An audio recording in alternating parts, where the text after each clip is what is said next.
എല്ലാവർക്കും ഈശോ മിശിഹായ്ക്ക് സ്തുതിയായിരിക്കട്ടെ. എല്ലാവരെയും ഷാലോൺ ടി വി പ്രേക്ഷകരായ നിങ്ങളെല്ലാവരെയും വചനം തിരുവചനം പ്രോഗ്രാമിലേക്ക് സ്വാഗതം ചെയ്യുന്നു. നമുക്ക് ഈ ഒരു എപ്പിസോഡിലേക്ക് നന്മ നിറഞ്ഞ മറിയം പ്രാർത്ഥന ചൊല്ലി പ്രവേശിക്കാം. കരങ്ങൾ കൂപ്പി നമുക്ക് പ്രാർത്ഥിക്കാം. നന്മ നിറഞ്ഞ മറിയമേ സ്വസ്തി, കർത്താവ് അങ്ങയോടുകൂടെ സ്ത്രീകളിൽ അങ്ങ് അനുഗ്രഹിക്കപ്പെട്ടവളാകുന്നു. അങ്ങയുടെ ഉദരത്തിൻ ഫലമായ ഈശോ അനുഗ്രഹിക്കപ്പെട്ടവനാകുന്നു. പരിശുദ്ധ മറിയമേ തമ്പുരാൻ്റെ അമ്മേ, പാപികളായി ഞങ്ങൾക്ക് വേണ്ടി എപ്പോഴും ഞങ്ങളുടെ മരണസമയത്തും തമ്പുരാനോട് അപേക്ഷിച്ചു കൊള്ളണമേ. ആമേൻ. ഇന്ന് ഈ എപ്പിസോഡിൽ വിശുദ്ധിയെക്കുറിച്ച് ധ്യാനിക്കാമെന്ന് അച്ഛൻ കരുതുന്നത്. വിശുദ്ധിയെക്കുറിച്ച് എന്താണ് വിശുദ്ധി? വിശുദ്ധി എന്ന് പറയുന്നത് ദൈവകൃപയിൽ ആശ്രയിച്ച് ദൈവത്തിലേക്ക് ഒരാത്മാവ് നടത്തുന്ന യാത്രയാണ്. എന്തിലാശ്രയിച്ച്? ദൈവകൃപയിൽ ആശ്രയിച്ച് ദൈവത്തിലേക്ക് ഒരാത്മാവ് നടത്തുന്ന യാത്രയാണ് വിശുദ്ധി എന്ന് പറയുക. അതായത് എൻ്റെ ശക്തിയിൽ ആശ്രയിച്ചോ, എൻ്റെ കഴിവിൽ ആശ്രയിച്ചോ, എൻ്റെ ഇനിയിപ്പോൾ പ്രാർത്ഥനയിൽ ആശ്രയിച്ചോ, എൻ്റെ ഉപവാസത്തിൽ ആശ്രയിച്ചോ, എൻ്റെ സ്ഥാനമാനത്തിൽ ആശ്രയിച്ചോ ഒന്നുമല്ല, മറിച്ച് പ്യുവർലി ദൈവകൃപയിൽ ആശ്രയിച്ച്. ദൈവത്തിൻ്റെ കൃപയാണ് എല്ലാത്തിൻ്റെയും ആധാരം എന്ന് പറയുന്നത്. അപ്പോൾ ദൈവ കൃപയിൽ ആശ്രയിച്ച് ഒരാത്മാവ് ദൈവത്തിലേക്ക് നടത്തുന്ന യാത്രയാണ് വിശുദ്ധി. എന്താണ് ദൈവകൃപ? വിശുദ്ധി എന്താണെന്ന് പറഞ്ഞു കഴിഞ്ഞാൽ ദൈവകൃപ എന്താ? ദൈവകൃപയെന്ന് പറയുന്നത് ഒരു ആത്മാവിൻ്റെ യോഗ്യതകൾ പരിഗണിക്കാതെ ദൈവം നൽകുന്ന സമ്മാനമാണ് കൃപ. ഒരു യോഗ്യതയും ആരുടെയും പരിഗണിക്കുന്നില്ല. ദൈവം നൽകുന്ന സ്വർഗത്തിൻ്റെ ഒരു സമ്മാനമാണ് കൃപ. ആ കൃപ കിട്ടിയാലാണ് വിശുദ്ധിയിൽ ജീവിക്കാനായിട്ട് നമുക്ക് ഓരോരുത്തർക്കും സാധിക്കുക. അപ്പം നമ്മൾ പ്രാർത്ഥിക്കണം, ഈശോയെ അങ്ങയുടെ സ്വർഗത്തിൻ്റെ സമാനമായ കൃപ എന്നിലേക്ക് ഒഴുക്കണമേ, എങ്കിൽ അങ്ങയുടെ വിശുദ്ധിയുടെ പാതയിലൂടെ ചരിക്കാൻ എനിക്ക് സാധിക്കും. ഒത്തിരി പേരുണ്ട് കൃപ കിട്ടിയവർ, പാപികളായിട്ടുള്ളവർ, കൃപ കിട്ടി വിശുദ്ധരായി മാറിയവർ. ലേവി മത്തായി ആയിട്ട് മാറുന്നു. സാവൂള് വിശുദ്ധ പൗലോസ് അപ്പോസ്തലനായിട്ട് മാറുന്നു. പാപനിയായ സ്ത്രീ വിശുദ്ധ മഗ്ദലേനക്കാരി സ്ത്രീയായിട്ട് മാറുന്നു. കൃപ തൊട്ടപ്പോഴാണ് അവർ വിശുദ്ധിയുടെ പാതകളിൽ ഇങ്ങനെ മുന്നേറാൻ തുടങ്ങിയത്. അതാണ് ദൈവകൃപയിൽ ആശ്രയിച്ച ഒരാത്മാവ് ദൈവത്തിലേക്ക് നടത്തുന്ന യാത്രയാണ് വിശുദ്ധി എന്ന് പറയുന്നത്. അപ്പം നമ്മൾ ഓരോരുത്തരും ദൈവകൃപയിൽ ആശ്രയിച്ച് യാത്രയാകാനായിട്ട് നമുക്ക് ഓരോരുത്തർക്കും സാധിക്കട്ടെ. എഫേസ്യർക്ക് എഴുതിയ ലേഖനം 2-ാം അധ്യായം 8-9 വാക്യങ്ങൾ: വിശ്വാസം വഴി കൃപയാലാണ് നിങ്ങൾ രക്ഷിക്കപ്പെട്ടത്, അത് നിങ്ങൾ നേടിയെടുത്തതല്ല, ദൈവത്തിൻ്റെ ദാനമാണ്. കണ്ടോ, ദൈവത്തിൻ്റെ ദാനമാണെന്ന് പറയുക. എന്ത് കൃപ? വിശ്വാസം വഴി കൃപയാലാണ് നിങ്ങൾ രക്ഷിക്കപ്പെട്ടത്. ഒരാത്മാവ് രക്ഷിക്കപ്പെടുന്നത്, ഒരാത്മാവ് വിശുദ്ധിയിലേക്ക് കടന്നു വരുന്നത്, ഒരാത്മാവ് പ്രാർത്ഥനയുടെ ചൈതന്യത്തിൽ ജ്വലിക്കുന്നത്, ഒരാത്മാവ് ദൈവത്തിന് സ്വീകാര്യമായ ജീവിതം നയിക്കുന്നത് എപ്പോഴാണ്? ദൈവത്തിൻ്റെ കൃപ ഒരാത്മാവിനെ സ്പർശിക്കുമ്പോഴാണ്. അപ്പോൾ ചില ആളുകളൊക്കെ ധ്യാനമൊക്കെ കഴിഞ്ഞ് കഴിയുമ്പോൾ വരും, എന്നിട്ട് പറയാം, അച്ഛാ ഞാൻ മദ്യപാനം നിർത്തി. എങ്ങനെയാണ് മദ്യപാനം നിർത്തണേ? ഒരാൾ മദ്യപാനം നിർത്തുന്നത് കൃപ തൊടുമ്പോഴാണ്. കർത്താവിൻ്റെ സ്പർശം ഒരാത്മാവിന് കിട്ടുമ്പോഴാണ് ഈ പാപത്തോട് വിട ചൊല്ലാൻ പറ്റുക. ആ മദ്യപാനം നിർത്താൻ പറ്റുന്ന കൃപ തൊടുമ്പോഴാണ്. ചിലർ പറയും, അച്ഛാ നിരാശ പോയി. എങ്ങനെയാണ് നിരാശ പോണേ? അത് കർത്താവിൻ്റെ കൃപ തൊടുമ്പോഴാണ്. ചിലർ പറയും, അച്ഛാ ഞാൻ അവിശുദ്ധ ബന്ധങ്ങൾ അവസാനിപ്പിച്ചു. അതെങ്ങനെയാണ് അവസാനിപ്പിക്കാൻ പറ്റണേ? അത് കൃപ തൊടുമ്പോഴാണ്. അച്ഛാ എനിക്ക് വചനം വായിക്കാനുള്ള ദാഹം കിട്ടി. അതെപ്പോഴാണ് വചനം വായിക്കാനുള്ള ദാഹം കിട്ടണേ? അത് കർത്താവിൻ്റെ കൃപ കിട്ടുമ്പോഴാണ്. കൃപ തൊട്ട് കഴിയുമ്പോൾ അന്നാൾ വരെയുള്ളൊരു വ്യക്തി ആയിരിക്കത്തില്ല. ഒരു ആന്തരിക വ്യക്തിത്വത്തിന് ഒരു മാറ്റം സംഭവിക്കും. ആന്തരിക വ്യക്തി ദൈവം ആഗ്രഹിച്ച രീതിയിൽ ശക്തിപ്പെടും. അപ്പോൾ നമ്മൾ ഈ കൃപ തൊടുന്ന വ്യക്തികളായിട്ട് മാറുമ്പോഴാണ് വിശുദ്ധിയിൽ നമുക്ക് ജീവിക്കാനായിട്ട് സാധിക്കുക കേട്ടോ. 1 കൊറിന്തോസ് 15:10 ഞാൻ എന്തായിരിക്കുന്നുവോ അത് ദൈവകൃപയാലാണ്. ഉണ്ടോ? അച്ഛനും അതെ, നിങ്ങൾ ഓരോരുത്തരും അതെ. പ്രാർത്ഥിക്കാൻ പറ്റണ്ടോ? അത് ദൈവകൃപ കൊണ്ടാട്ടോ. ജപമാലയൊക്കെ ചില അമ്മമാരൊക്കെ പറയും, അച്ഛാ ഒരു ദിവസം 5 എണ്ണം ചൊല്ലും, 10 എണ്ണം ചൊല്ലും, 20 എണ്ണം ചൊല്ലും, 50 എണ്ണം ഒക്കെ ചൊല്ലും. എങ്ങനെയാണ് ചൊല്ലാൻ പറ്റണത്? അത് കൃപയുള്ളത് കൊണ്ടാട്ടോ. അപ്പോൾ ദൈവത്തിൻ്റെ കൃപ നമ്മളിൽ തൊടാനായിട്ട്, സ്പർശിക്കപ്പെടാനായിട്ട് നമ്മൾ പ്രത്യേകം പ്രാർത്ഥിക്കണം. അപ്പോൾ എന്താ വിശുദ്ധി എന്ന് പറയുന്നത് എന്താ? മറന്നു പോരുത്. ദൈവകൃപയിൽ ആശ്രയിച്ച് ഒരാത്മാവ് ദൈവത്തിലേക്ക് നടത്തുന്ന യാത്രയാണ് വിശുദ്ധി, കൃപയിൽ ആശ്രയിച്ച്. അപ്പോൾ കൃപ തൊട്ടാൽ വിശുദ്ധിയിലേക്ക് നമുക്ക് മുന്നേറാനായിട്ട് സാധിക്കുകയുള്ളൂ. ഇനി വിശുദ്ധിയിൽ ജീവിക്കാൻ നമ്മളെ സഹായിക്കുന്ന കാര്യങ്ങളെക്കുറിച്ച് ഒന്ന് ചർച്ച ചെയ്യാമെന്ന് അച്ഛൻ വിചാരിക്കണേ, വിചിന്തനം നടത്താമെന്ന് അച്ഛൻ വിചാരിക്കണേ. ഒന്ന്, വിശുദ്ധിയിൽ ജീവിക്കാൻ നമ്മളെ സഹായിക്കുന്ന ഒരാളാണ് ആര്? പരിശുദ്ധാത്മാവായ ദൈവം. പരിശുദ്ധാത്മാവ് നമ്മളിൽ നിറയുമ്പോഴാണ് വിശുദ്ധിയുടെ ആത്മാവ്, വിടുതലിൻ്റെ ആത്മാവ്, ശക്തിയുടെ ആത്മാവ് നമ്മളിൽ നിറയുമ്പോഴാണ് വിശുദ്ധിയിൽ അനുദിനം മുന്നേറാൻ നമുക്ക് ഓരോരുത്തർക്കും സാധിക്കുക. മത്തായി എഴുതിയ സുവിശേഷം 12-ാം അധ്യായം 28-29. എന്നാൽ ദൈവാത്മാവിനെ കൊണ്ടാണ് ഞാൻ പിശാചുക്കളെ ബഹിഷ്കരിക്കുന്നതെങ്കിൽ ദൈവരാജ്യം നിങ്ങളിൽ വന്നു കഴിഞ്ഞിരിക്കുന്നു. അഥവാ ശക്തനായ ഒരു മനുഷ്യൻ്റെ ഭവനത്തിൽ പ്രവേശിച്ച് വസ്തുക്കൾ കവർച്ച ചെയ്യാൻ ആദ്യം തന്നെ അവനെ ബന്ധിക്കാതെ സാധിക്കുമോ? ബന്ധിച്ചാൽ കവർച്ച ചെയ്യാൻ കഴിയും. വചനം പറയുന്നത് അതാണ്, ദൈവാത്മാവിനെ കൊണ്ടാണ് ഞാൻ പിശാചുക്കളെ ബഹിഷ്കരിക്കുന്നെങ്കിൽ ദൈവരാജ്യം നിങ്ങളിൽ വന്നു കഴിഞ്ഞു എന്നാണ് പറയുക. ദൈവാത്മാവിനെ കൊണ്ട്. ദൈവാത്മാവാണ് ഈ ലോകത്തിലുള്ള ദുരാരൂപിയെ, ദുഷ്ടാരൂപിയെ, ഈ ലോകത്തിൻ്റെ അധിപൻ, ഗ്രീക്കിൽ ആർക്കോൺ എന്നാ പറയുക, ആ ലോകത്തിൻ്റെ അധിപനെ തകർത്തെറിയാനായിട്ട് സാധിക്കുക. നുണയനും നുണയൻ്റെ പിതാവുമായ, യോഹന്നാൻ സുവിശേഷം പറയുന്ന പോലെ നുണയനും നുണയൻ്റെ പിതാവുമായ സാത്താൻ്റെ നിഗൂഢ തന്ത്രങ്ങളെ മറികടക്കാൻ ദൈവാത്മാവിനെ കൊണ്ട് മാത്രമേ സാധിക്കുകയുള്ളൂ. ഈശോ എന്താ ചെയ്തത്? അവൻ്റെ ഉള്ളിലുള്ള പരിശുദ്ധാത്മാവാ. ആ ഈശോയെ കണ്ടു കഴിയുമ്പോൾ പിശാചുക്കളൊക്കെ താണു വണങ്ങാണ്. എല്ലാ പൈശാചിക അരൂപികളും എല്ലാ വ്യക്തികളിലും വിട്ടുപോവുകയാണ്. കാരണം പരിശുദ്ധാത്മാവിൻ്റെ ചൈതന്യമാണ് ഈശോയിലുള്ളത്. അവൻ്റെ അസ്ഥികളിലും മജ്ജയിലും മാംസത്തിലും അവൻ്റെ നോട്ടത്തിലും വാക്കിലും എല്ലാത്തിലും പരിശുദ്ധാത്മാവാ, ഈശോയുടെ ആത്മാവാ, സ്വർഗത്തിൻ്റെ ആത്മാവാ ഇങ്ങനെ ചലിച്ചുകൊണ്ടിരിക്കുകയാണ്. അപ്പോൾ പരിശുദ്ധാത്മാവ് നമ്മളുടെ കൂടെ ഉണ്ടെങ്കിൽ വിശുദ്ധിയിൽ ജീവിക്കാൻ സാധിക്കും. നിങ്ങളൊരു കാര്യം ശ്രദ്ധിച്ചിട്ടുണ്ടോ? നമ്മളെല്ലാ പാപത്തിലും ജീവിക്കുന്ന ഒരു ആത്മാവാന്ന് വിചാരിച്ചോ. മദ്യപാനം, ജഡികമായ ആസക്തികൾ, അഹങ്കാര ചിന്തകൾ, ചാത്തൻ സേവ, ക്ഷുദ്രക്രിയകൾ, ഇതിലൊക്കെ നിമഗ്നമായി കിടക്കുന്നൊരു ആത്മാവാണെന്ന് വിചാരിച്ച പിശാചിൻ്റെ അടുത്ത് ഒരു ഉപദ്രവം ഉണ്ടാവില്ല. കാരണം എന്താ? ശവം എവിടെയോടെ കഴുകന്മാർ, വചനം പറയുന്നത് പോലെ. അതായത് ഇങ്ങനെ പാപത്തിൽ ഇങ്ങനെ അന്തർലീനമായി കഴിയുമ്പോൾ സാത്താന് സന്തോഷവും, എനിക്ക് അവനെ കിട്ടി, എനിക്ക് അവളെ കിട്ടി, അപ്പോൾ അതുകൊണ്ട് അവളെൻ്റെ കൂടെയാണ്, അവനെൻ്റെ കൂടെയാണ്, അപ്പോൾ അവനെ പതിയെ പതിയെ തകർത്താൽ മതി. പക്ഷേ ഒരാത്മാവ് ചിന്തിക്കുക, മദ്യപാനത്തിൽ നിന്ന് മാറണം, വ്യഭിചാര ആസക്തിയിൽ നിന്ന് മാറണം, കൂടോത്രം മന്ത്രവാദമൊക്കെ ഉപേക്ഷിക്കണം, അഹങ്കാര ചിന്തകൾ മാറ്റണം, വിശുദ്ധിയിലേക്ക് കടന്നു വരണമെന്ന് എപ്പോഴാണോ ഒരാത്മാവ് ആഗ്രഹിക്കുക അപ്പോഴായിരിക്കും സാത്താൻ ഏറ്റവും കൂടുതൽ ഉപദ്രവമായിട്ട് വരിക. അവൻ നമ്മളിങ്ങനെ വിശുദ്ധിയിൽ ജീവിക്കുകയാണെങ്കിൽ സ്വർഗത്തിലേക്കുള്ള യാത്രയിലാണല്ലോ, സ്വർഗം നമ്മളെ ഇങ്ങനെ ഉള്ളിലേക്ക് നിറയ്ക്കുവാണല്ലോ. അപ്പോൾ സാത്താൻ വളരെയധികം ടെൻസ്ഡാവും. സാത്താൻ എന്ത് ചെയ്യും? സാത്താൻ്റെ വ്യൂഹങ്ങളോടൊപ്പം വന്ന് പാപത്തിലേക്ക് വീണ്ടും തള്ളിയിടാനായിട്ട് നമ്മളെ എപ്പോഴും അവനെ ഉദ്യമിച്ചുകൊണ്ടിരിക്കും. അപ്പം നമ്മൾ ഈ സാത്താനെതിരെയുള്ള യുദ്ധത്തിൽ പരിശുദ്ധാത്മാവിലും നിറയണം, ദൈവാത്മാവിലും നിറയണം, പരിശുദ്ധാത്മാവിലും നിറയണം. അപ്പോൾ പരിശുദ്ധാത്മാവ് നമ്മളെ സഹായിക്കുകയും നമ്മളെ സ്വാതന്ത്ര്യത്തിലേക്കും വിജയത്തിലേക്കും നയിക്കുകയും ചെയ്യും. നമ്മൾ കാണുമല്ലോ ലൂക്കാ എഴുതിയ സുവിശേഷം 13-ാം അധ്യായം 10 മുതൽ 17 വരെയുള്ള വാക്യങ്ങളിൽ 18 വർഷമായിട്ട് കൂന് പിടിച്ച രോഗിണിയായ ഒരു സ്ത്രീയെ നമ്മളവിടെ കാണും. 18 വർഷമായിട്ട്. അപ്പോൾ കർത്താവ് കൂനിപ്പോയ അവളെ തൊട്ട് സുഖമാക്കുന്നുണ്ട്. എങ്ങനെയാ സൗഖ്യം വരുന്നത്? ദൈവാത്മാവ് അവളിൽ വരുമ്പോഴാ. അവളിലുള്ള പൈശാചിക ബാധയെ, ബന്ധനത്തെ, ചങ്ങലകളാൽ പൂട്ടപ്പെട്ട അവസ്ഥയെ, ആ രോഗത്തിൻ്റെ അരൂപിയെ നമ്മുടെ കർത്താവായ ഈശോ മിശിഹ സ്പർശിക്കുമ്പോഴാ സൗഖ്യം അവളിലേക്ക് കടന്നു വരുന്നത്.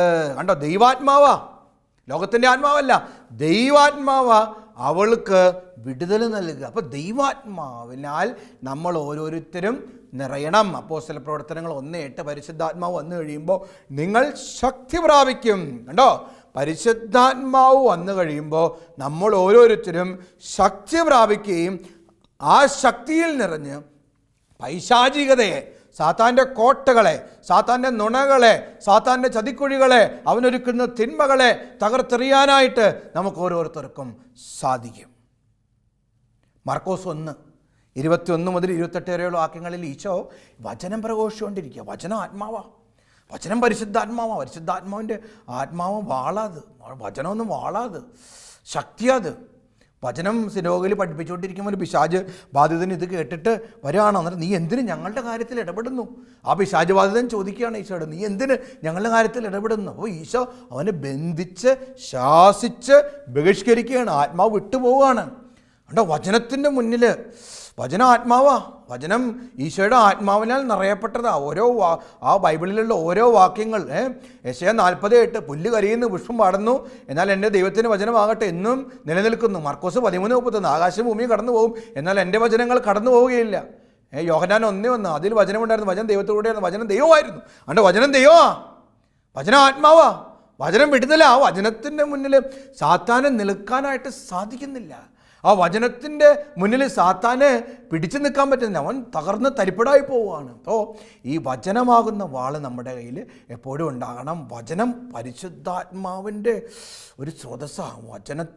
വചനം നമ്മുടെ ഉള്ളിൽ നിറയുമ്പോഴാണ് ആത്മാവ് ഇങ്ങനെ ജ്വലിക്കുക. അപ്പോൾ ആത്മാവിനാൽ നിറയപ്പെടാൻ നമുക്ക് ഓരോരുത്തർക്കും സാധിക്കട്ടെ കേട്ടോ. സാത്താൻ നമ്മളെ ഇന്നത്തെ കാലഘട്ടത്തിൽ ഏറ്റവും കൂടുതൽ സാത്താൻ ആത്മാക്കളെ വീഴ്ത്തുന്നത് ജഡത്തിൻ്റെ മേഖലകളിലാണ്. ജഡം ഒരു 98% ഞാൻ പറയും ജഡത്തിൻ്റെ മേഖലകളിലാണ് സാത്താൻ ആത്മാക്കളെ വീഴ്ത്തുന്നത്. മദ്യപാനം, എത്രയോ കുടുംബങ്ങളാണെന്നറിയോ മദ്യപാനം മൂലം തകരുന്നത്? എത്രയോ കുടുംബങ്ങളാണെന്നറിയാമോ മദ്യപാനം മൂലം നശിക്കുന്നത്? എത്ര ഡിവോഴ്സ് കേസുകളാണ് മദ്യപാനം മൂലം വരുന്നത്? എത്ര കുഞ്ഞുങ്ങളാണ് മദ്യപിച്ച് ഈ അപ്പന്മാർ മരിച്ചു കഴിയുമ്പോൾ അനാഥമായി പോകുന്നത്? മദ്യപാനം ഒത്തിരി കുടുംബങ്ങളെ നശിപ്പിക്കുന്നുണ്ട്. സാത്താൻ്റെ ഒരു ശക്തമായ ഒരു ആയുധമാണ് മദ്യം എന്ന് പറയുക കേട്ടോ. ഇപ്പം നമ്മൾ ആ മേഖലയിൽ ജഡത്തിൻ്റെ മേഖലകളിൽ പ്രത്യേകം ശ്രദ്ധിക്കണം. പിന്നെ ദാമ്പത്യ അവിശ്വസ്തതയുടെ മേഖലകളിൽ വ്യഭിചാര ദുർബോധം, ഹോസിയ 5:4 പറയുന്ന വ്യഭിചാര ദുർബോധം. അതുകൊണ്ട് അവർ കർത്താവിനെ അറിയുന്നില്ലെന്ന് പറയുക. അപ്പോൾ വ്യഭിചാര ദുർബോധത്തിൽ നിന്ന് വിടുതൽ കിട്ടണം. ഇന്ന് വാട്സപ്പും യൂട്യൂബും മറ്റ് ചാറ്റിങ്ങും ചീറ്റിങ്ങും ഒക്കെ തുടങ്ങിയേക്കാണ്. ഇൻസ്റ്റഗ്രാമിലൂടെയും മറ്റ് യൂട്യൂബിലൂടെയും അല്ലെങ്കിൽ വാട്സപ്പിലൂടെയൊക്കെ. ആരും കാണുന്നില്ലെന്ന്, പക്ഷേ ദൈവം കാണുന്നുണ്ട് എല്ലാ കാര്യങ്ങളും. ഈ ദാമ്പത്യ അവിശ്വസ്തത, കഴിഞ്ഞ ദിവസം ഒരു മാസം മുമ്പ് ഞാനൊരു ഒരു ഒരു ഒരു മനുഷ്യനോട് സംസാരിക്കുമായിരുന്നു. അപ്പോൾ അദ്ദേഹം പറഞ്ഞു, അച്ഛാ എനിക്കൊരു അവിശ്വസ്തത, ഒരു അശുദ്ധ ബന്ധമുണ്ട് ഒരു വ്യക്തിയായിട്ട്. അപ്പോൾ ഞാൻ പറഞ്ഞു, സാറ് ഈ ബന്ധം അവസാനിപ്പിച്ചാലാണ് ഭാര്യയും മക്കളും ഉണ്ട്, അവരറിയുന്നില്ല, പക്ഷെ ദൈവം അറിയുന്നുണ്ട്. ഈ ബന്ധം അവസാനിപ്പിച്ചാലാണ് ജീവിതത്തിൽ അനുഗ്രഹം ഉണ്ടാവുള്ളൂ, ജീവിതത്തിൽ സന്തോഷം ഉണ്ടാവുള്ളൂ, ജീവിതത്തിൽ സമാധാനം ഉണ്ടാവുള്ളൂ. പക്ഷെ അദ്ദേഹം പറയുമായിരുന്നു, അച്ഛാ കുറേ വർഷമായിട്ടുള്ള ബന്ധമാണ്, അതങ്ങനെ അവസാനിപ്പിക്കാൻ പറ്റത്തില്ല. കണ്ടോ, 2 കൊരിന്ത്യർ 4:4 ഈ ലോകത്തിന് ദേവൻ അവിശ്വാസികളായ അവരുടെ മനസ്സുകളെ അന്ധമാക്കിയിരിക്കുകയാണ്. അന്ധം. അവർക്ക് ദൈവത്തിൻ്റെ സുവിശേഷത്തിൻ്റെ വെളിച്ചം ദൃശ്യമല്ല, വചനം തുടർന്ന് പറയുന്നത് പോലെ അന്ധമാക്കിയിരിക്കുകയാണ്. ഒത്തിരി പേരെ ഈ സാത്താൻ അന്ധമാക്കിയിരിക്കുകയാണ്. അവിശ്വാസത, നിരീശ്വരവാദ ചിന്തകൾ, എതിർ ചിന്തകൾ, സഭയോടും കത്തോലിക്ക സഭയോടും വൈദികരോടും വിശ്വാസികളോടും ഒക്കെ എതിർപ്പ് കാണിക്കുന്ന ഒത്തിരി പേര് അന്ധമാക്കിയിട്ടുണ്ട് ഒരുപാട് പേരെ. അത് ഈ ലോകത്തിൻ്റെ ദുരാരൂപികളാണ്. ഈ ലോകത്തിൻ്റെ ദുരാരൂപിക്കെതിരെ പടവെട്ടണമെങ്കിൽ ദൈവത്തിൻ്റെ ആത്മാവ്, ശക്തിയുടെ ആത്മാവ്, വിടുതലിൻ്റെ ആത്മാവ്, സൗഖ്യത്തിൻ്റെ ആത്മാവ്, ഈശോയുടെ ആത്മാവ് നമ്മുടെ ചങ്കനകത്ത്, നമ്മുടെ മനസ്സിലൊക്കെ നിറഞ്ഞേ പറ്റൂ. യോഹന്നാൻ 14:16 ഞാൻ പിതാവിനോട് അപേക്ഷിക്കുകയും എന്നേക്കും നിങ്ങളോടുകൂടെ ആയിരിക്കാൻ മറ്റൊരു സഹായകനെ അവിടുന്ന് നിങ്ങൾക്ക് തരികയും ചെയ്യും. കണ്ടോ, അതാ സഹായകം വേണം. നമ്മുടെ കർത്താവായ ഈശോ മിശിഹ നമ്മിലേക്ക് ഒഴുക്കിയ സഹായകനാണ്. പിതാവായ ദൈവം നമുക്ക് തന്ന സഹായകനാണ് ആര്? ആ സഹായകനെ കൂടാതെ നമുക്കൊരിക്കലും സാത്താൻ്റെ പ്രവൃത്തികളെ മറികടക്കാനായിട്ട് സാധിക്കത്തില്ല.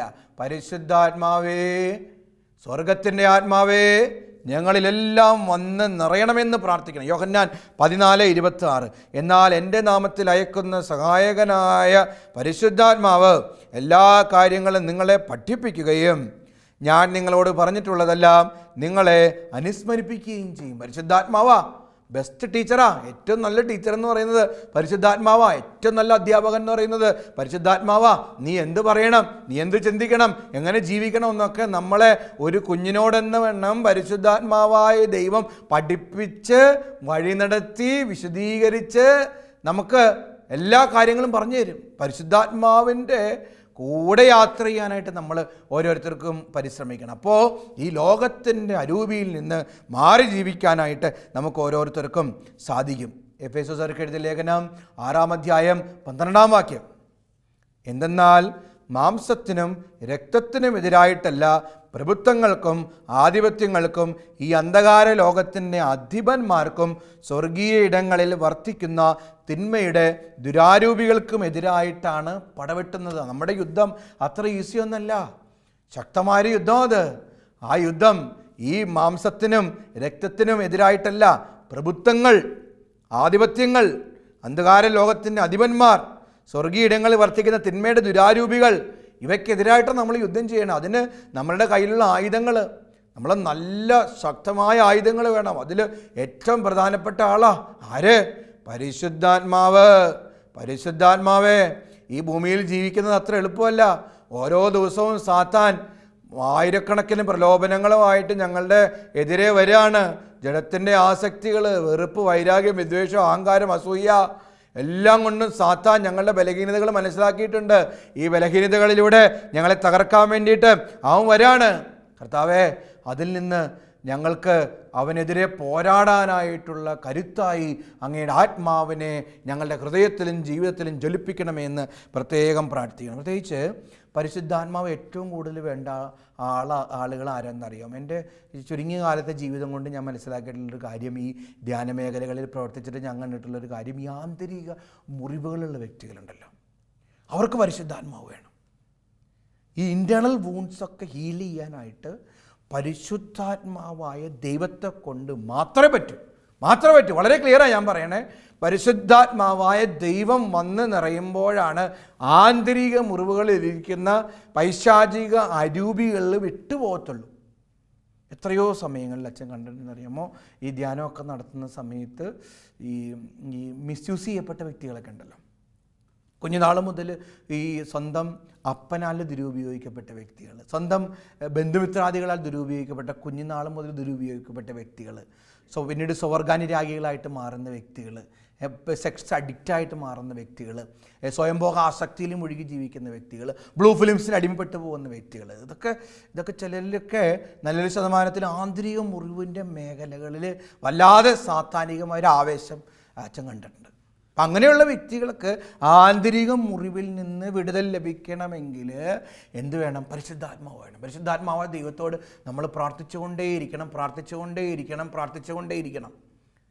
ഈ അപ്പോസ്തലന്മാർ ഈശോയുടെ മരണത്തിന് ശേഷം ഭയപ്പെട്ടിരിക്കുമല്ലേ? അപ്പോസ്തല പ്രവർത്തനങ്ങൾ 1, 2 നമ്മൾ കാണും. ഭയപ്പെട്ടിരുന്ന സമയത്ത് ഒരു ഭയത്തിൻ്റെ അരൂപി അവരുടെ ഉള്ളിൽ പ്രവേശിച്ചു. ഞങ്ങളും ഈ ഗുരുവ് പിടിക്കപ്പെട്ടതുപോലെ പിടിക്കപ്പെടുമോ, ഞങ്ങളും വധിക്കപ്പെടുമോ എന്നുള്ളൊരു ഭയം അവരുടെ ചങ്കിനകത്തുണ്ട്. അങ്ങനെ ഇരിക്കുമ്പോഴാണ് പരിശുദ്ധ അമ്മയും ശ്ലീഹന്മാരും ആ കതകടച്ച് പ്രാർത്ഥിക്കുമ്പോൾ പരിശുദ്ധാത്മാവ് തീനാവുകളുടെ രൂപത്തിൽ എഴുന്നള്ളി വരികയും അവരുടെ ഉള്ളിലേക്ക് പരിശുദ്ധാത്മാവിൻ്റെ വരദാന ഫലങ്ങളെല്ലാം നിറയപ്പെടുകയും അവർ തന്താങ്ങളുടെ ഭാഷാവരത്തിൽ പ്രവചിക്കുകയും പ്രഘോഷിക്കുകയും ഒക്കെ ചെയ്യുന്നുണ്ട്. പരിശുദ്ധാത്മാവിൻ്റെ നിറവ് ലഭിച്ച് ധൈര്യമുള്ളവരായിട്ട് മാറുകയും ക്രിസ്തു സാക്ഷികളായിട്ട് ലോകത്തിലേക്ക് അവരിറങ്ങുകയും ചെയ്യുന്നുണ്ട്. അവരുടെ മുറിവുകളെല്ലാം ഹീൽ ചെയ്യപ്പെട്ടു. മനസ്സിലാവുന്നുണ്ടോ? അവരുടെ മുറിവുകളെല്ലാം ഹീൽ ചെയ്യപ്പെട്ടു. എല്ലാ മുറിവുകളും ഹീൽ ചെയ്യപ്പെട്ട് കഴിഞ്ഞപ്പോൾ അവർ കർത്താവിൻ്റെ കരങ്ങളിലെ ആയുധങ്ങളായി രൂപാന്തരപ്പെടാനായിട്ട് സാധിച്ചു. ആമേൻ. അതായത് പരിശുദ്ധാത്മാവ് വരുമ്പോഴാണ് നമുക്ക് ഭയത്തിൻ്റെ അരൂപിയെ, നിരാശയുടെ അരൂപികളെ, ആന്തരിക മുറിവുകളിലിരിക്കുന്ന പൈശാചിക അരൂപികളെ, തീർച്ചയായിട്ടും ഉണ്ട് കേട്ടോ. പിശാചുണ്ട്, സത്യമായിട്ടുണ്ട്, 100% ഉണ്ട്. പിശാചുണ്ട്. എത്രയോ പ്രാവശ്യം അച്ഛൻ കണ്ടിരിക്കുന്ന പൈശാചിക അരൂപികൾ, ആന്തരിക മുറിവുകളിലിരിക്കുന്ന പൈശാചിക അരൂപികൾ പുറത്തു വരും. ധ്യാനത്തിൻ്റെ സമയത്തൊക്കെ നമ്മൾ പൗരോഹിത്യ അധികാരത്തിൽ അഭിഷേകത്തിലൊക്കെ പ്രാർത്ഥിക്കുക, പൈശാചിക അരൂപികൾ പുറത്തു വരും, സംസാരിക്കും. ദുരുപയോഗിക്കപ്പെട്ടിട്ടൊക്കെ ഇങ്ങനെ ഉണ്ടല്ലോ, അരൂപികൾ ആന്തരിക മുറിവുകളിൽ ഇങ്ങനെ ഇരിക്കും. ആ കുഞ്ഞിനെ വളർന്നു വലുതായാലും ആ ഒരു സെക്ഷൽ സിന്നുകൾ മറ്റ് തിന്മകളിലൊക്കെ ബന്ധിച്ച് ചങ്ങലകളാൽ ബന്ധിച്ചിട്ടിരിക്കും. അത് വിടുതൽ ലഭിക്കണമെങ്കിൽ പരിശുദ്ധാത്മാവ് എന്നറിയണം. പരിശുദ്ധാത്മാവാണ് വിടുതലിൻ്റെ അരൂപി എന്ന് പറയുന്നത്. അപ്പോസ്തല പ്രവർത്തനങ്ങളിൽ 16 നമ്മൾ കാണൂലേ, പൗലോസും സീലാസും അർദ്ധരാത്രിയോടെടുത്ത് ദൈവത്തെ സ്തുതിച്ചുകൊണ്ടിരുന്നപ്പോൾ ആ കാരാഗ്രഹത്തിന് അടിത്തറ, ഒരു കാരാഗ്രഹത്തിന് അടിത്തറ ഇളകിയെന്ന് പറയുക. ഒരുപാട് കാരാഗ്രഹത്തിന് അടിത്തറകൾ ഇളകണമെങ്കിൽ, അടിത്തറ നിൻ്റെ ജീവിതത്തിലെ അടിത്തറകൾ ഇളകണമെങ്കിൽ പരിശുദ്ധാത്മാവ് വരണം. കാരാഗ്രഹത്തിൻ്റെ വാതിൽ തുറക്കപ്പെട്ടു, അവരെ ബന്ധിച്ചിട്ടിരുന്ന ചങ്ങലകളെല്ലാം പൊട്ടി. മനസ്സിലായോ? അതായത് പരിശുദ്ധാത്മാവ് വന്നപ്പോഴാണ് എല്ലാ ചങ്ങലകളും ബന്ധനങ്ങളും മാറിയത്. നമ്മുടെ ജീവിതത്തിൽ നമ്മളെ തളച്ചിട്ടിരിക്കുന്ന ഒരുപാട് ബന്ധനങ്ങളുണ്ട്, ഒരുപാട് ശാപങ്ങളുണ്ട്, ഒരുപാട് തടസ്സങ്ങളുണ്ട്. ചിലരൊക്കെ പറയും, അച്ഛാ അത്ര പ്രാർത്ഥിച്ചിട്ടും തടസ്സം മാറുന്നില്ല, എത്ര പ്രാർത്ഥിച്ചിട്ടും രോഗം മാറുന്നില്ല. അത് നമ്മൾ മാറണമെങ്കിൽ എന്ത് ചെയ്യണം? പരിശുദ്ധാത്മാവ് നമ്മളിൽ വന്ന് നിറയണം. നമ്മളൊരു അനുതാപത്തിലേക്ക് വന്ന് വിശദീകരിക്കപ്പെടണം. പരിശുദ്ധാത്മാവ് വചനം കേട്ട് കേട്ട് കേട്ട് കേട്ട് പരിശുദ്ധാത്മാവ് നമ്മളിൽ നിറയണം. വചനം തന്നെയായ പരിശുദ്ധാത്മാവ് നമ്മൾ ഭക്ഷിക്കണം, വചനത്തിൻ്റെ നിറവിൽ ജീവിക്കണം, കർത്താവിൻ്റെ നിയമങ്ങൾ പാലിക്കണം. പ്രത്യേകിച്ച് പരിശുദ്ധാത്മാവിനോടൊപ്പം യാത്ര ചെയ്യുമ്പോഴാണ് നമുക്ക് എന്ത് കിട്ടുക? വിടുതൽ ലഭിക്കുക. നമുക്കറിയാലോ, ജോബിൻ്റെ പുസ്തകത്തിൽ ജോബ് ശരിക്കും മുറിയപ്പെട്ടൊരു വ്യക്തിയാണ്. ജോബിന് 10 മക്കളുണ്ടായിരുന്നു, 10 മക്കളും മരിച്ചു. ആടുമാടുകളും ഒട്ടകങ്ങളും സമ്പത്തും എല്ലാം നഷ്ടപ്പെട്ടു. മുറിവേറ്റൊരു മനുഷ്യനാണ്. ഈ മുറിവേറ്റ മനുഷ്യരെയാണ് പിശാച് ഏറ്റവും കൂടുതൽ ഉപദ്രവിക്കുക. മനസ്സിലായോ? ജോബിനൊരു 1000 കാരണങ്ങൾ പറയാം. ഭാര്യ പറയുന്നുണ്ടല്ലോ ജോബിനോട്, നിങ്ങൾക്ക് ദൈവത്തെ ശപിച്ചിട്ട് മരിച്ചൂടെ. ജോബ് മുറിവേറ്റ മനുഷ്യനാണ്. ജോബ് പറയുന്നുണ്ട്, എന്താ എൻ്റെ ചർമ്മം അഴുകിയില്ലാതായാലും, ജോബ് 19 പറയും, എൻ്റെ ചർമ്മം അഴുകിയില്ലാതായാലും കർത്താവ് എൻ്റെ മാംസത്തിൽ നിന്നുകൊണ്ട് ഞാൻ നിന്നെ കാണുമെന്ന് പറയാം. കണ്ടോ? ജോബ് മുറിവേറ്റവനാണെങ്കിലും ജോബിൻ്റെ ഉള്ളിൽ പരിശുദ്ധാത്മാവ് ഉണ്ടായിരുന്നു. പരിശുദ്ധാത്മാവ്, സഹായകനായ പരിശുദ്ധാത്മാവ് അവനിൽ നിറഞ്ഞിരുന്നത് കൊണ്ട് സാത്താൻ ഒരുക്കിയ പ്രലോഭനങ്ങളിൽ നിന്നും, സാത്താൻ ഒരുക്കിയ കെണികളിൽ നിന്നും അവന് അതിജീവിക്കാൻ സാധിച്ചു. പൂർവ്വ യോസഫും മുറിവേറ്റ മനുഷ്യനാണ്. സഹോദരങ്ങളെല്ലാവരും കൂടി അവനെ പൊട്ടക്കിണറ്റിലേക്ക് തള്ളിയിടുകയാണ്. അവിടെ നിന്ന് നാടോടികൾക്ക് അവനെ വിൽക്കുകയാണ്, മേദിയക്കാർക്ക് അവനെ വിൽക്കുകയാണ്. മുറിവേറ്റവനാ, സഹോദരങ്ങളെ അവഗണിക്കപ്പെട്ടവനാ. ശരീരത്തെയും മനസ്സിനെയൊക്കെ ഒരുപോലെ ജീവിത സാഹചര്യങ്ങളിൽ മുറിവേറ്റ മനുഷ്യനാണ്. അവനും 1000 കാരണങ്ങളുണ്ടായിരുന്നു ദൈവത്തെ ശപിക്കാൻ, എല്ലാവരും തള്ളിപ്പറയാൻ. ചെയ്തില്ല. അവന് ജീവിതത്തിൻ്റെ വിപരീത അനുഭവങ്ങളെ മറികടക്കാനായിട്ട് ദൈവാത്മാവിൻ്റെ ശക്തി ഉണ്ടായിരുന്നു. അതുകൊണ്ടല്ലേ പോത്തിഫറിൻ്റെ ഭാര്യ അവനെ പാപത്തിന് ക്ഷണിക്കുമ്പോൾ അവൻ ആ പാപത്തിലേക്ക് വീഴുന്നില്ല. എന്തുകൊണ്ടാ? അവൻ്റെ കരുത്താണോ? അവൻ്റെ ശക്തിയാണോ? അല്ല, പരിശുദ്ധാത്മാവായ ദൈവമാണ്, വിടുതലിൻ്റെ ആത്മാവാണ്, പാപത്തെ ബന്ധിച്ച ആത്മാവാണ് ജോസഫിലുള്ളത്. അങ്ങനെ പാപത്തോട് നോ പറയാനും വിശുദ്ധിയിൽ നിറയാനും ജോസഫിന് സാധിക്കുന്നുണ്ട്. അങ്ങനെ പിന്നീട് അവൻ ആരായിട്ട് മാറുന്നു? അവൻ പിന്നീട് ഫറവോയ്ക്ക് തുല്യനായിട്ട് മാറുന്നു. ക്ഷാമകാലഘട്ടത്തിൽ പിന്നീട് യാക്കോബും മക്കളും ഒക്കെ വരുമ്പോൾ അവൻ വെളിപ്പെടുത്തുന്നുണ്ട്, തന്നെ വെളിപ്പെടുത്തുന്നുണ്ട്. ദൈവമാണ് എന്നെ ഇവിടെ എത്തിച്ചതെന്നൊക്കെ ജോസഫിനെ വെളിപ്പെടുത്തുന്നുണ്ട്. ആ മുറിവേറ്റ മനുഷ്യനെ കരുത്ത് പകരുന്നത് പരിശുദ്ധാത്മാവാണ്. അപ്പം നമ്മൾ ഓരോരുത്തരും, അച്ഛനെ കേൾക്കുന്ന നീ ഒരു മുറിവേറ്റ വ്യക്തിയാണെങ്കിൽ, നീ കുഞ്ഞുനാൾ മുതൽ അവഗണനകളാൽ മുറിവേറ്റ വ്യക്തിയാണെങ്കിൽ, തിക്താനുഭവങ്ങളാൽ മുറിവേറ്റ വ്യക്തിയാണെങ്കിൽ, ദുരുപയോഗിക്കപ്പെട്ട വ്യക്തിയാണെങ്കിൽ, നിന്നെ മാനസികമായിട്ട് ക്ഷതങ്ങളേറ്റ ഒരു വ്യക്തിയാണെങ്കിൽ, വല്ലാതെ ഒറ്റയ്ക്ക് നിരാശപ്പെട്ട് തകർന്നു നുറങ്ങിയ ഹൃദയത്തോടെ ജീവിക്കുന്ന ഒരു വ്യക്തിയാണെങ്കിൽ, ഒരു കാര്യം ഇന്നു മുതൽ തീരുമാനിക്കണം, ഞാൻ നിത്യം പരിശുദ്ധാത്മാവായ ദൈവത്തോട് പ്രാർത്ഥിക്കുമെന്ന്. പരിശുദ്ധാത്മാവായ ദൈവം എന്നിലും നിന്നിലും വന്ന് നിറയുമ്പോഴാ എന്ത് സംഭവിക്കുക? വിടുതൽ കിട്ടുക, ആന്തരികമായ മുറിവുകളിൽ നിന്ന് സൗഖ്യം കിട്ടുക. പരിശുദ്ധാത്മാവേ, ദൈവത്തിൻ്റെ ആത്മാവേ, എന്നിൽ വന്ന് നിറയണമേ. ദൈവാത്മാവേ, എന്നെ നയിക്കണം. മാർക്കോസ് 9 ഈ ശിഷ്യന്മാരുടെ അടുത്ത് ഒരു ബാലനെ കൊണ്ടുവന്ന് കഴിയുമ്പോൾ, ഒരു പിതാവ് ബാലനെ കൊണ്ടുവന്ന് കഴിയുമ്പോൾ, ആ ബാലന് വിടുതൽ കൊടുക്കാനായിട്ട്, പൈശാചിക ബാധയിൽ നിന്ന് വിടുതൽ കൊടുക്കാനായിട്ട് ആർക്ക് സാധിക്കുന്നില്ല? ശിഷ്യന്മാർക്ക് സാധിക്കുന്നില്ല. അപ്പോൾ ഈശോ വന്നിട്ടാണ് ആ ബാലന് വിടുതൽ കൊടുക്കുക. എന്നിട്ട് പറയും, പ്രാർത്ഥന ഉപവാസം കൊണ്ടല്ലാതെ ഇവ പുറത്തു പോവില്ല. ഫുട് നോട്ടിൽ എഴുതിയിട്ടുണ്ട്, പ്രാർത്ഥന ഉപവാസം കൊണ്ടല്ലാതെ ഇവ പുറത്തു പോകത്തില്ല.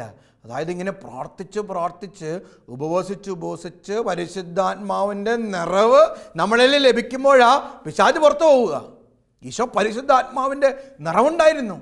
ആ നിറവാണ് ദുരാരൂപിയെ, ഹോളി സ്പിരിറ്റാണ് ഈവിൾ സ്പിരിറ്റിനെ മറികടക്കാൻ നമ്മളെ സഹായിക്കുക. നമ്മൾ പ്രാർത്ഥിക്കണം, പരിശുദ്ധാത്മാവേ എന്നിൽ നിറയണമേ, സ്ലീഹന്മാരിൽ നിറഞ്ഞ പരിശുദ്ധാത്മാവേ എന്നിൽ നിറയണമേ. ഈശോ എനിക്ക് വാഗ്ദാനം ചെയ്ത പരിശുദ്ധാത്മാവേ എൻ്റെ ശരീരത്തിലും എൻ്റെ ആത്മാവിലും എൻ്റെ മനസ്സിലും എൻ്റെ ജീവിതത്തിലും എൻ്റെ കുടുംബങ്ങളിലും എൻ്റെ നിയോഗങ്ങളിലും എല്ലാം ഒന്ന് നിറഞ്ഞ് ഒരു പുതിയ വ്യക്തിയായി എന്നെയും എൻ്റെ കുടുംബത്തെയും എൻ്റെ സമൂഹത്തെയും എൻ്റെ ജീവിതത്തെയും രൂപാന്തരപ്പെടുത്തണമേ എന്ന് പ്രാർത്ഥിക്കണം. വിശുദ്ധരായിട്ട് മാറണം കേട്ടോ. നിങ്ങളെല്ലാവരും വിശുദ്ധരായിട്ട് മാറണം കേട്ടോ. ദൈവകൃപയിൽ ആശ്രയിച്ച് ജീവിക്കണം, പരിശുദ്ധാത്മാവിൻ്റെ കൂട്ടുപിടിക്കണം. അപ്പോൾ സ്വർഗത്തിൻ്റെ മക്കളായി നമുക്ക് ഓരോരുത്തർക്കും ജീവിക്കാനും മാറാനും സാധിക്കും. ഈശോ നമ്മളെല്ലാവരെയും അനുഗ്രഹിക്കട്ടെ.